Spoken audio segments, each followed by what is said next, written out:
Hour number 2 of NFL Game Day Morning presented by Lowe's. We put the home in home team. Kurt is putting the home in Green Bay right there. He'll be calling the Steelers and Bengals on Westwood One for Monday Night Football. A very busy Week 15 for Kurt Warner, sitting on Packers Cam, essentially, for NFL Game Day Morning. Rich Eisen, Steve Mariucci, and Michael Irvin, all of us here in studio as Drew Brees is coming back from multiple rib injuries. Fractures. Actually, the first report came out about how many ribs he broke. Made me look up how many ribs a human being actually has. Now, a month later, he's back. And Taysom Hill did very well in his place, winning 3 of 4 games that he started in place of Brees. And you could see the numbers, obviously. Brees with better passing numbers, as you'd expect. The guy has every single passing record you can think of coming into this game. So Kurt Warner, they making the right. Do they have, Rich? I don't know. I forgot. Research. Oh, okay. It's like 20 some odd. I think he broke half of them. It's true. Really? Oh. Yeah, but I've got to be honest with you. That was, the science questions. I know I'm dating myself by bringing up Trivial Pursuit. I always whiffed on those. I was better at sports than entertainment. But this is not why people tune into NFL Game Day Morning. Kurt, are the Saints making the right decision today based on your knowledge of rib injuries and coming back and being 40, all sorts of stuff? Kurt, take it away. Well, for me, guys, is that, we hear about, as you're talking about, Rich, all the ribs that were broken. And in my mind, I think to myself, well, there's no way he can be healthy this quickly with all the injuries that he had. But that, to me, becomes the real caveat here, is that you heard this week them say he's healthy. And if he is fully healthy, then yes, he belongs as a starting quarterback of the New Orleans Saints. It is that simple. Every player will tell you, as soon as I'm healthy, fully healthy, can't re-injure myself based on what the doctors say, I am back out there the next day. And I believe that's what the Saints are saying. They believe he's healthy. So right when he gets healthy, Mooch, he is inserted back as the starter for the New Orleans Saints, and they want to get on a run here before the playoffs. Yeah, a couple of boxes have to be checked. First, does Drew Brees feel well enough to throw without pain, maybe take some hits with a flak jacket? Quarterbacks wear a jacket. People, there are 24 ribs in the human body, okay? He only broke 11 of them. That's not even half, all right? Play ball. I told you, I'm not good at math. If they weren't healed and if he didn't feel well and if the doctors didn't approve him and sign off on this, he wouldn't be playing. And the punctured lung is healed, too, evidently. It's the Saints' best chance to win also, right? This could be his last year. These guys are the number 2 seed. Play ball. I mean, Michael Thomas is not playing. If Drew Brees didn't play, this would be like the Packers not playing Aaron Rodgers and Devontae Adams. I mean, what kind of chance do you have to win? So he feels well enough. They think he can go and play well. Play ball. But let me give you the importance of it when you walk in that locker room and understand that how all this transpired, because you heard the report. Hey, Drew Brees was working out. He called Sean and said, hey, I'm ready to go. I'm ready to go. Dude, you got to understand. And Drew Brees more than anybody, and that's what's great about him, he owes something to his teammates. He see his guys out there battling, trying to make sure they get to ultimate prize. The reality is they don't want to lose. They want to try to hold on to home field advantage. Green Bay, that game last night, nobody said anything about it. Aaron Jones outrushed had more yards running than Aaron Rodgers had throwing because something with that cold weather. Those other teams don't want to go to Green Bay. So he's like, I got to try to get back now. I owe this to my guys. I want to compete against Patrick Mahomes.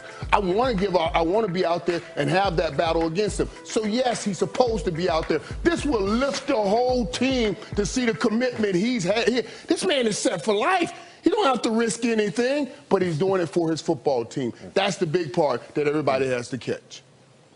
Well, that is the big part, Irv, but the reality is also that you can feel great when you're out in your backyard or you're in the stadium throwing a football. It's different when somebody's landing on you and you're taking those hits, and that's something that you can't prepare for because here's the big thing. He's going to give a lift to this team, but you also look at the opposite. If he's rushed back and he comes back too early and he injures this again, how that's going to deflate this team that was riding so high and feeling so good as they were entering the playoffs. And you'll see this when, I guarantee you, watch the protection of Drew Brees today. Watch that offensive line. Watch the protection. That's what I'm talking about, the commitment they'll make back to him. Just watch it. I guarantee it. And while we're keeping it real, Steve, Did you ask NFL Network researcher Ben McWilliams how many ribs there are in a human body? Did you ask that question? No. Yes. I think that might be the first time, Ben, you've ever looked up web.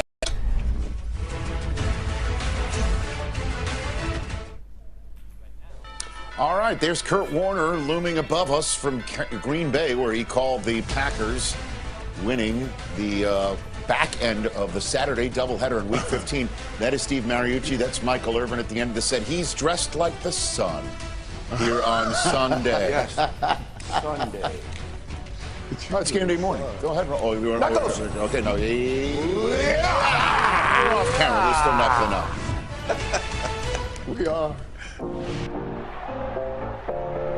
We know what they want to do now. This December ball, this playoff ball. Every play count. It's in our hands, then we got to go take it. They feeling good, like I should. Sprints to the right side. He's throwing it long. He's got Tyreek Hill over the shoulder. Hey, all day, baby. Feeling blessed, never stressed.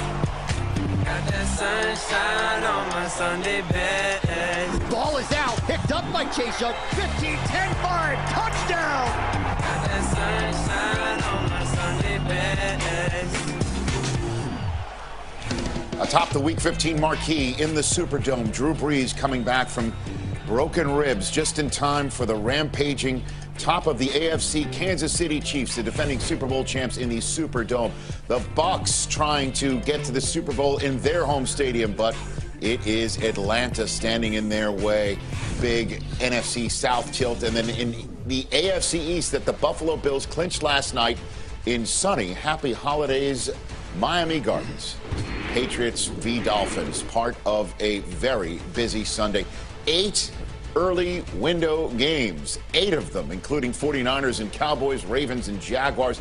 Then in the afternoon, you've got the Eagles and the Cardinals, Jets and Rams in that aforementioned Chiefs-Saints game before the Browns and the Giants on Sunday Night Football, a flex game on NBC. I am Rich Eisen. Again, that's Steve Mariucci. That is Michael Irvin. That is Kurt Warner looming above us all as he called again Green Bay, hosting Carolina last night. And good job on the game, yeah, buddy. good job. Well done, Kurt. We missed you being in our meeting yesterday in person. Well, actually, I don't know what the hell I'm talking about. Let's roll tape. Roll tape. He was part of the meeting yesterday. Pardon me. Oh, we're not rolling tape. Wait a minute. Right. Whose is that? Oh, Rich. I see Rich. Rich, Rich. That's why you were confused. Yeah, I was confused. The trophy I thought was we were in going the to highlights, room. and instead I must have skipped over this part of the rundown. Look at that. Well, it's because the producers egged me into choosing the Bengals against your Cowboys last week and let you choose the Jets first every week. It's all a bunch of malarkey, to use the phrase of 2020. But we have tape. I'm band-aided as host of this show to throw to. Oh, my God. I love family. They have gotten an AFC championship in Western New York again for the first time since 1995. The Chiefs are the 1 seed right now. Even if they lose in Kansas City, in New Orleans, and Pittsburgh wins on Monday, they still have a half game better conference record at the moment than Pittsburgh. So they're going to be the 1 seed no matter what happens today. But obviously for Pittsburgh fans, they will be rooting for New Orleans, which comes into today's game as the 2 seed in the NFC. And that's how we start Sunday storylines with Kurt Warner still looming from Green Bay. We'll get to you in a second. Steve, you're first here. What do you have? Okay, well, Sunday storylines. All right. You know what? There is a coaching chess match going on today in New Orleans, Irv, between Andy Reid and Sean Payton. These guys are in the history of the NFL. They're the #1 and #2 head coaches with their team, with one team, in scoring offense. Both of these guys are the only coaches that score over 27 points a game. And you know what? That's amazing in the history of football. And the other thing is they serve as their own offensive coordinator. Some of the other coaches have somebody do that for them. These guys are play callers, offensive coordinators for the most part, and boy, exciting offenses. They're going to play against each other today, and Drew Brees is coming back. It's going to be a heck of a game. Yeah, Mooch, I'm excited about that one as well. But I'm going to go down memory lane a little bit and look at the Battle of the Birds, the Cardinals and the Eagles. State Farm Stadium takes me back to 2008 NFC Championship game. But when we look at this match,